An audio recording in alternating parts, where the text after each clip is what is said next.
Tout le monde connaît Bruno Mars l'artiste, mais personne ne connaissait le vrai Bruno. L'enfant qui a donné un zéro concert avant l'âge de 10 ans. L'adolescent qui dormait dans des zoos abandonnés. L'homme qui a tout perdu au jeu. À 40 ans, Bruno a décidé de tout raconter. Pas seulement ses dettes, pas seulement le départ de Jessica, mais le traumatisme d'enfance qui l'a propulsé vers la célébrité. L'addiction qui a failli anéantir sa carrière et le lourd secret de famille qu'il porte depuis des décennies. Ces révélations vont tout changer. Bruno Mars n'avait que 4 ans alors que la plupart des enfants apprenaient encore à lire. Tandis que les autres jouaient avec des jouets, il donnait déjà 2 concerts par soir, 5 jours par semaine.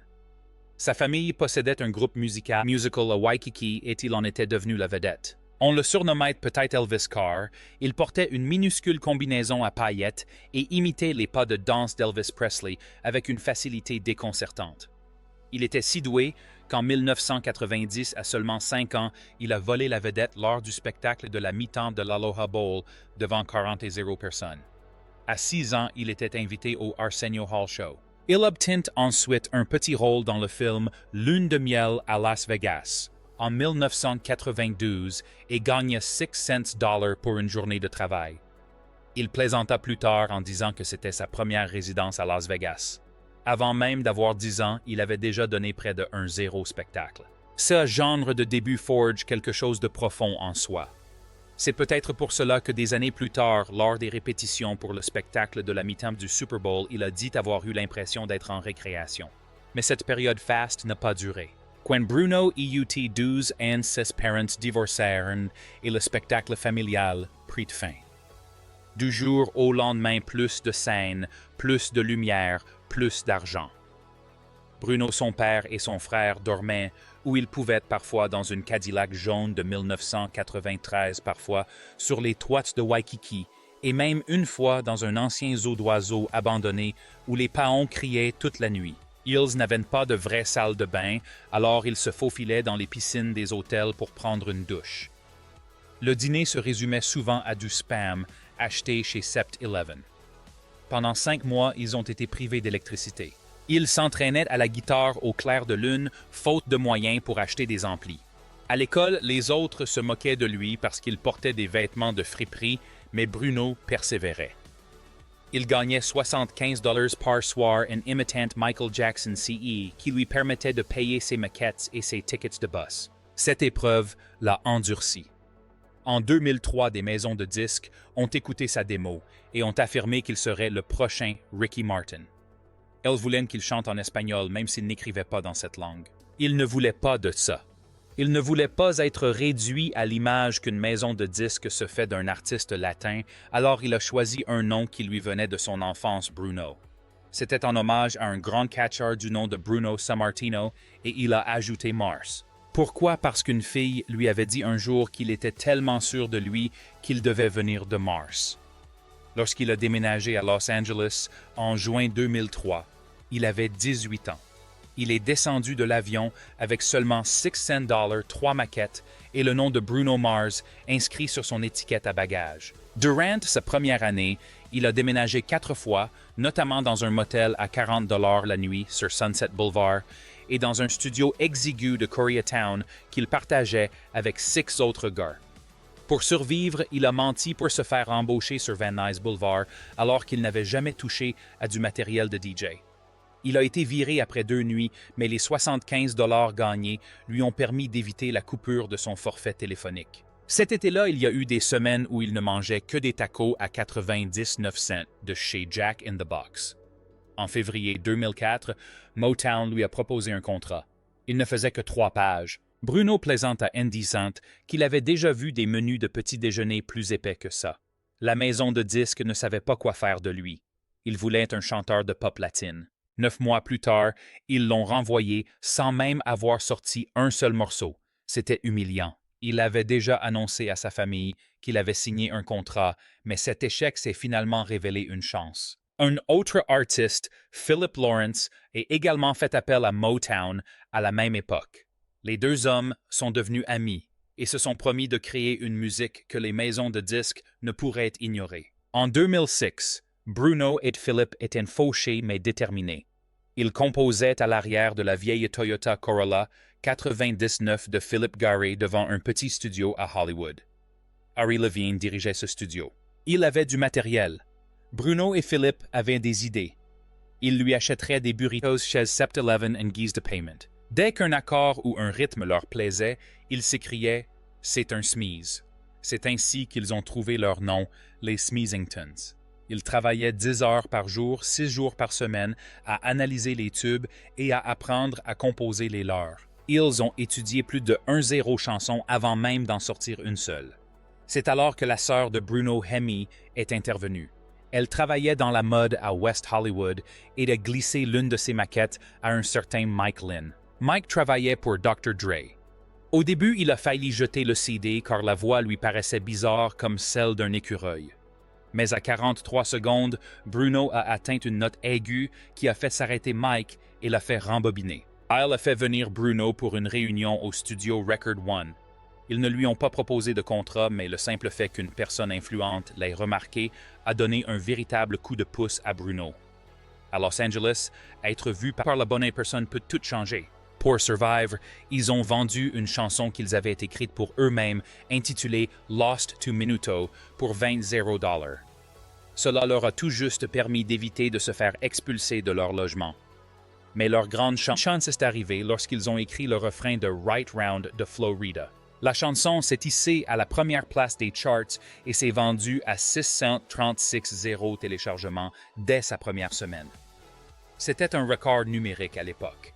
Ils ont ensuite composé Nothing on You de B.O.B., qui a connu un autre succès.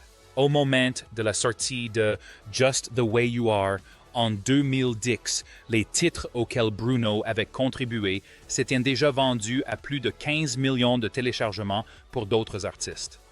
Bruno Mars n'a pas connu un succès fulgurant du jour au lendemain.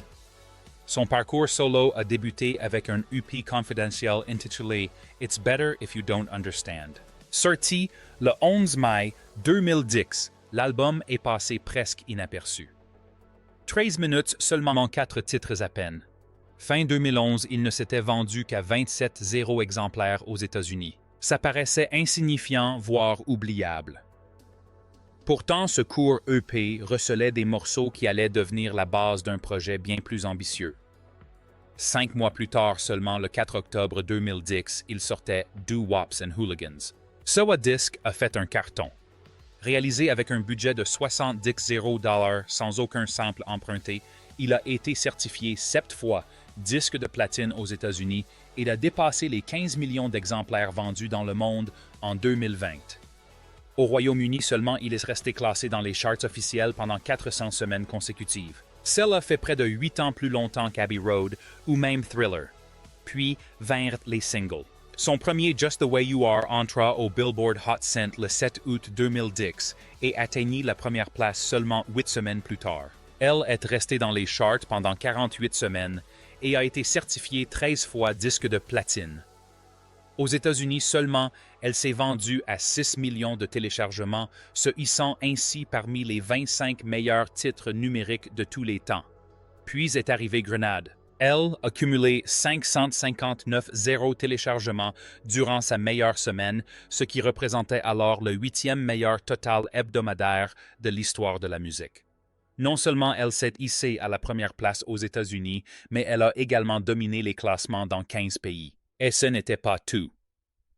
Entre janvier et mars 2011, Grenade a atteint la première place du Billboard à 3 reprises, un exploit réalisé seulement par 5 autres chansons. En mars 2011, Bruno Mars comptait 2 titres, ayant chacun dépassé les 5 millions de ventes aux États-Unis. La seule autre artiste à avoir réalisé cet exploit avant lui était Lady Gaga. L'industrie musicale l'a remarqué. Les Grammy Awards lui ont accordé 7 nominations dès sa première année, dont celle d'album et d'enregistrement de l'année. Aucun artiste solo masculin n'avait obtenu un tel résultat depuis Lauryn Hill. Il n'a pas remporté les prix les plus prestigieux, mais il est reparti avec celui de la meilleure interprétation vocale pop masculine pour Just the Way You Are. À seulement 25 ans, il était le plus jeune artiste à recevoir cette récompense depuis Stevie Wonder en 1974. Peu après Billboard l'a classé parmi les 100 meilleurs artistes du Hot 100. L'IFPI l'a désigné comme l'artiste ayant vendu le plus de disques au niveau mondial en 2011, surpassant même la forte progression d'Adele en fin d'année. Mais il n'avait pas dit son dernier mot. L'album Locked Out of Heaven Est, sorti en octobre 2012. Son démarrage a été lent avec une entrée dans les charts à la 34e place, puis il a grimpé. En seulement 11 semaines, le titre a atteint la première place et y est resté 6 semaines consécutives du 22 décembre 2012 au 26 janvier 2013. Bruno est ainsi devenu le premier artiste solo masculin depuis Bobby Vinton en 1964 à classer 4 titres numéro 1 au Hot 100 durant ses 2 premières années de carrière. Même Michael Jackson n'y est pas parvenu. Les ventes ont suivi la même tendance. Le titre a atteint le million de téléchargements aux États-Unis en seulement 10 semaines et a finalement été certifié 10 fois disque de platine. Les écoutes sur Spotify ont ensuite dépassé les 1 milliard. Les critiques ne l'avaient pas vu venir. Rolling Stone l'a qualifié de renaissance policière inattendue mais nécessaire. Ce rythme reggae rock a rompu la monotonie de l'EDM qui dominait les charts. En moins de 4 minutes, Bruno a bouleversé le paysage sonore de la radio pop. Au départ, l'album Unorthodox Jukebox ne se voulait pas débrider. La maison de disques attendait un album dance percutant et efficace. My Bruno et son équipe ont secrètement élargi leur vision. Ils ont augmenté le budget et exploré 9 genres différents des paillettes disco de Treasure au rock audacieux et sensuel de Gorilla, en passant même par le reggae avec Show Me sous le label Panic. Une note de service prévenait que les radios ne diffuseraient pas un album aussi chaotique. Bruno n'a pas reculé. Il a même renoncé à 4% de ses futurs droits d'auteur pour financer des instruments avant et du matériel vintage. Le pari s'est avéré payant. En moins d'un an, l'album s'était vendu à 6 millions d'exemplaires dans le monde. La critique était stupéfaite. Le magazine Spin a déclaré que l'écouter donnait l'impression de feuilleter un jukebox à 3 heures du matin. Chaotique mais magnétique. Et la formule de Bruno mélangeant les genres sera plus tard copiée par des artistes comme Dua Lipa et Harry Styles. Les Grammy Awards de 2014 ont offert un spectacle explosif. Unorthodox Jukebox a remporté le prix du meilleur album vocal pop ainsi que 2 autres récompenses. Les ingénieurs du son ont révélé que chaque morceau utilisait plus de 120 pistes audio individuelles on-record parmi les albums nominés cette année-là. Un nombre supérieur même à celui de Random Access Memories de Daft Punk. Le soir même, pendant son spectacle Gorilla, une plainte fut déposée auprès de la FCC concernant un plan de 0 seconde montrant Bruno se frappant la poitrine. Ce geste était censé imiter un gorille. Aucune amende ne fut infligée, mais cela lui valut une place dans le livre Guinness des records 2015 pour la prestation télévisée la plus courte, ayant déclenché une enquête pour obscénité. Après les Grammy Awards, les ventes ont explosé. L'album Unorthodox Jukebox a bondi de 171% dans le Billboard 200. Il s'agissait de l'une des plus fortes hausses enregistrées lors de la semaine des Grammy Awards depuis Alanis Morissette dans les années 90. Puis vint Uptown Funk. Tout a commencé par une jam session le 1 mai 2014 dans un studio improvisé. La première version a été enregistrée sur un mémo vocal que Mark Ronson conserve précieusement dans sa boîte de réception. La version finale a nécessité. La collaboration de 11 auteurs s'est retrouvée mêlée à 5 procès et est finalement sortie le 10 novembre 2014. Elle s'est hissée directement à la première place des charts et y est restée pendant 14 semaines du 17 janvier au 18 avril 2015. Il s'agissait du plus long règne en tête des charts de la décennie jusqu'à l'arrivée de Old Town Road. Le titre a atteint 300 téléchargements par semaine à son apogée et 15 millions d'écoutes quotidiennes en streaming à travers le monde. Au Royaume-Uni, il a dépassé le million de ventes en 10 semaines, devenant ainsi le single d'Inspiration Jazz le plus rapidement vendu depuis I Feel Good en 1965. Le public était conquis. Delta Airlines A, même enregistré une hausse de 37% des commandes de boissons en première classe le mois où la chanson est devenue son hymne d'embarquement. Au sein de la compagnie, on l'a surnommé Uptown Drunk. La BBC a même utilisé le tempo de la chanson pour enseigner les gestes de premier secours lors d'une émission en 2015. Mais son prochain grand projet a failli ne jamais voir le jour. Lorsque Bruno a remis 24 K-Magic en 2016, le label n'a pas été convaincu. L'album ne comportait que 9 titres et durait 33 minutes, soit moins que certains EP. Mais Bruno était inflexible. Il voulait que l'album sonne comme une compilation de soirées des années 90 sans aucun morceau à sauter. Le 28 janvier 2018, lors des Grammy Awards, ce fut un triomphe. 24 K-Magic a remporté les prix de l'album de l'enregistrement et de la chanson de l'année, devenant ainsi le deuxième album R&B du siècle à réaliser ce triplé. Il a raflé 6 récompenses en une seule soirée. Le succès fut immédiat. Les écoutes de That's What I Like ont bondi de 130% et le titre a finalement été certifié 7 fois disque de platine. En avril 2018, l'album avait dépassé les 5 millions de ventes mondiales, même s'il n'a jamais atteint la première place du Billboard 200. La tournée qui a suivi a été tout aussi mémorable.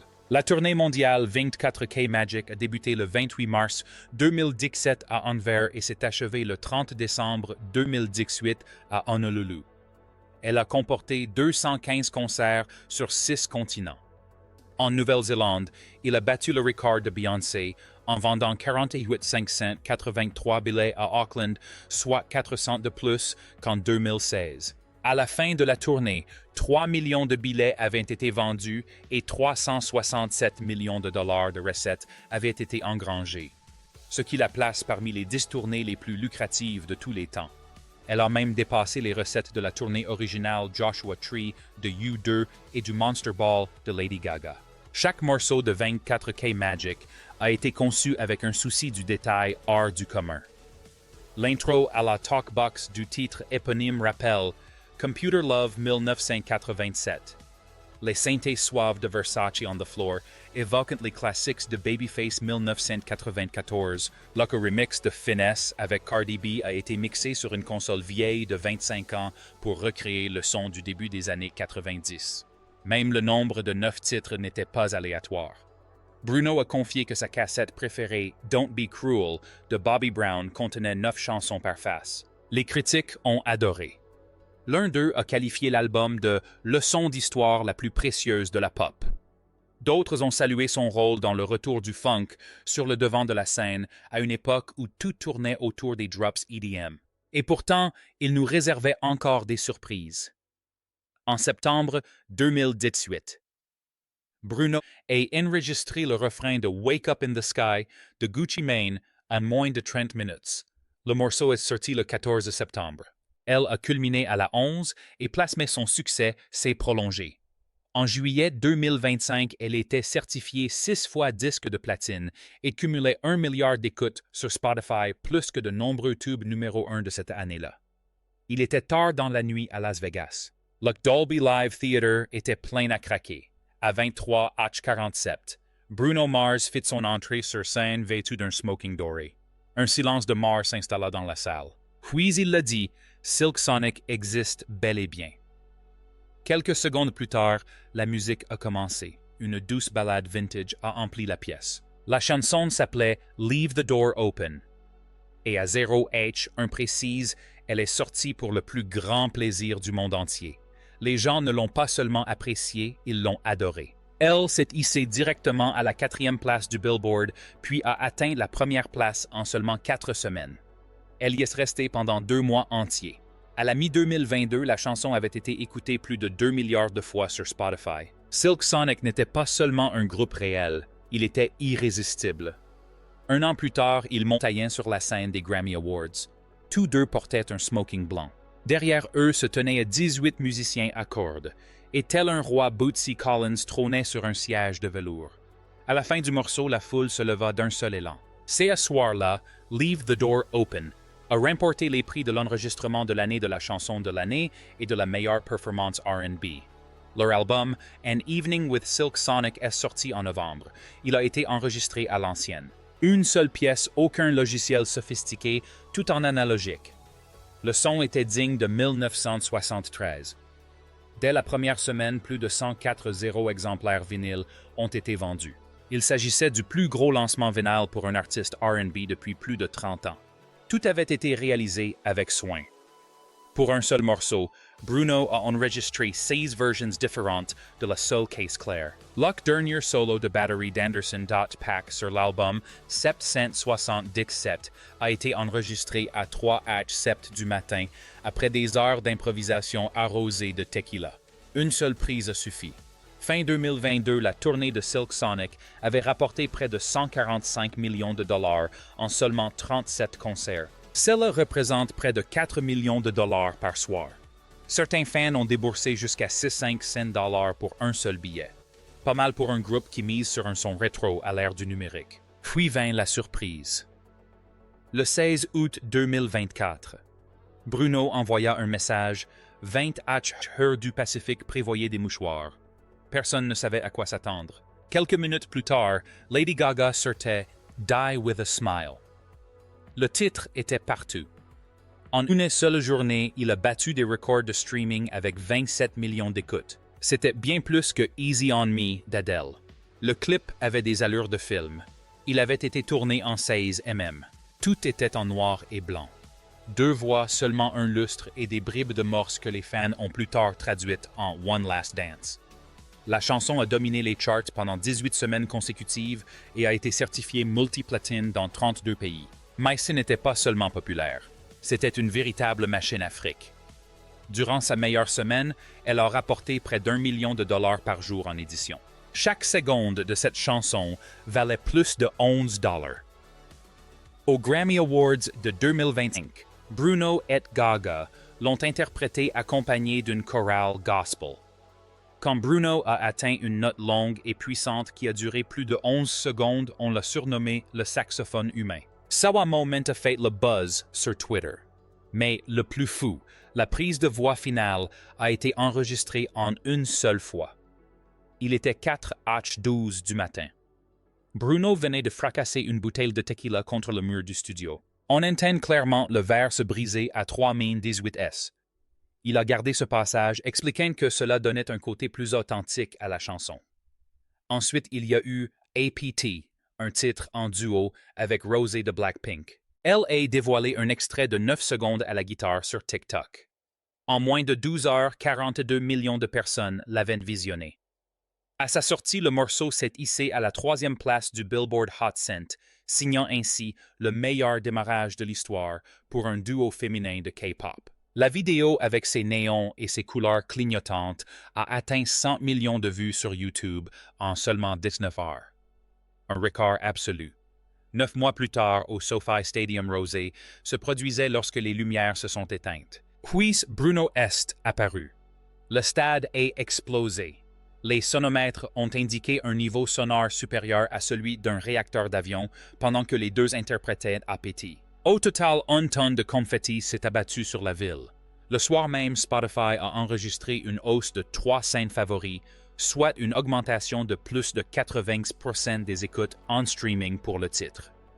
Près d'1 an après sa sortie initiale, il se retrouvait soudainement en tête des classements. On se demandait ce que signifiait APT.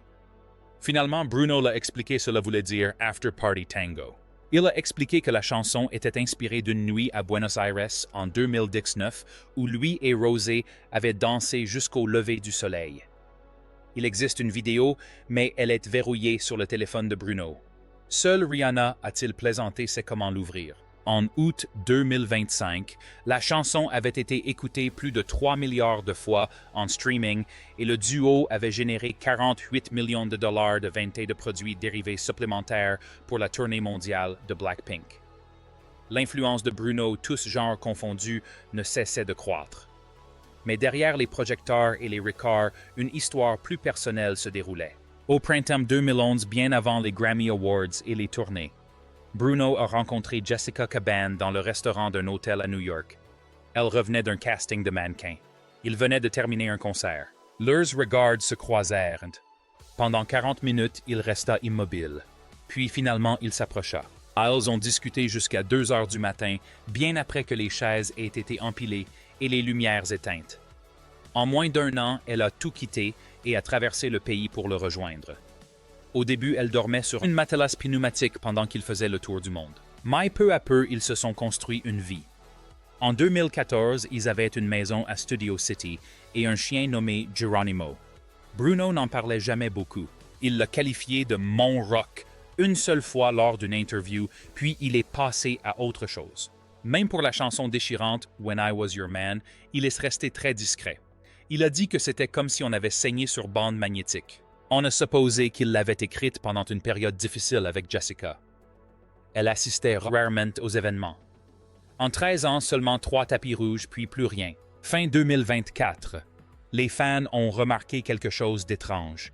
Ses publications d'anniversaire avaient disparu.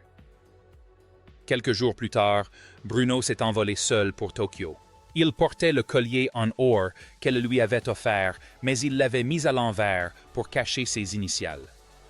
Puis, en janvier 2025, un commentaire est apparu sous une photo de Jessica à la plage. Un fan lui demandait si elle et Bruno s'étaient séparés. Elle a répondu « Je me réjouirai toujours de tous ses succès futurs. » Un simple encouragement à distance 15 mots à peine, mais cela a suffi à enflammer la toile. Les jeunes ont commencé à enquêter. Elle a passé Noël avec ses parents à San Juan. Il a joué le soir du Nouvel An à Las Vegas. C'était leur premier mois de décembre séparés depuis plus de 10 ans. Selon certaines sources, ils vivaient séparément. D'autres disaient qu'il avait essayé d'arranger les choses, mais qu'il avait préféré prolonger ses spectacles à Las Vegas. Mais voici le plus étrange, ils n'ont jamais confirmé leur rupture. Elle le suit toujours sur Instagram. Il continue d'aimer ses publications concernant sa ligne de vêtements. Ils sont toujours copropriétaires de la maison. Certains disent qu'elle loge dans la chambre d'amis lorsqu'elle est en ville. Certains ont même affirmé l'avoir aperçue en coulisses lors d'un de ses concerts en mai, mais aucune photo n'a jamais été publiée. Tout a commencé le 15 mars 2024. News Nation a diffusé un reportage à ce sujet, sans citer de source, mais cela n'a eu aucune importance. L'affirmation était tellement absurde qu'elle a fait grand bruit.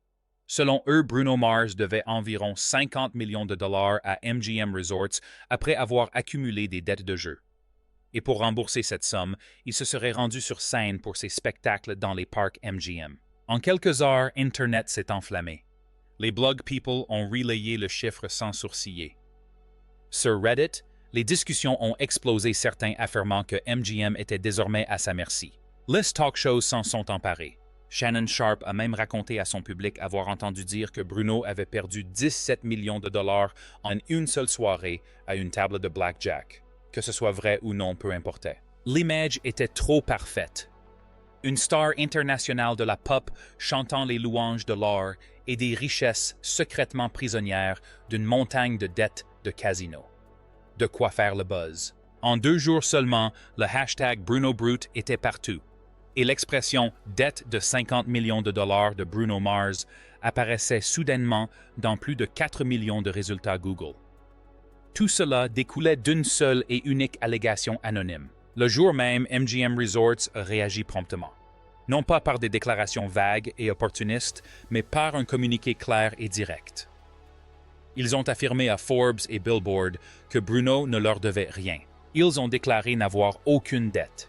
Ils ont même affirmé que leur relation était fondée sur le respect mutuel. Et ils ont tenu à rappeler à tous que Bruno était l'un des meilleurs artistes au monde. Il ne s'agissait pas seulement de préserver son image. La MGM avait des raisons plus importantes. Si le public croyait vraiment que sa vedette était criblée de dettes, cela risquait d'inquiéter les investisseurs. Cela pourrait même soulever des problèmes juridiques.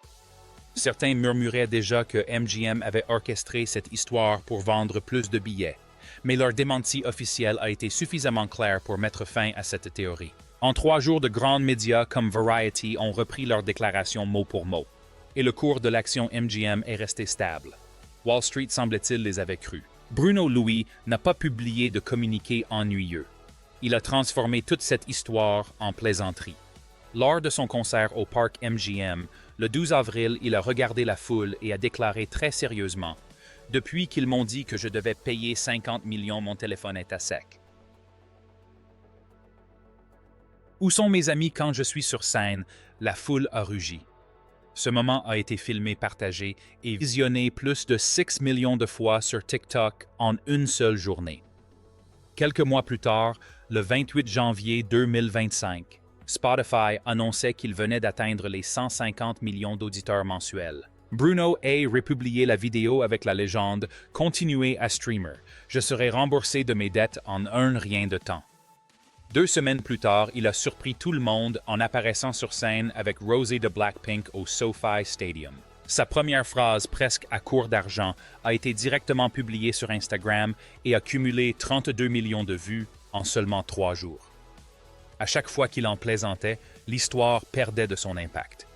Et à chaque fois qu'il disait quelque chose, les gens la partageaient. Cella Louis a offert une publicité gratuite pour ses concerts et ses chansons. Pourtant, il y avait une raison pour laquelle tant de gens y ont cru dès le départ. Le chiffre 50 millions de dollars paraissait énorme, mais pas impossible. À Las Vegas, les gros joueurs misent souvent 50-0 $ sur une seule main de blackjack. Si quelqu'un comme Bruno perdait une telle somme seulement un 0 fois sur quelques années, le total atteindrait 50 millions de dollars. Des spécialistes des méfaits du jeu l'ont souligné, affirmant que le calcul était en réalité logique. Bruno lui-même avait admis par le passé avoir commencé à jouer avant même d'avoir l'âge légal et avoir même tout perdu au poker. Cela a rendu la rumeur encore plus crédible. Ajoutez à cela ses revenus faramineux, il gagnerait 1 million de dollars par spectacle, soit environ 90 millions de dollars par an. Et il n'était pas difficile pour les fans de l'imaginer vivre comme un Sinatra des temps modernes gagnant et perdant fortune sous le même toit illuminé au néon.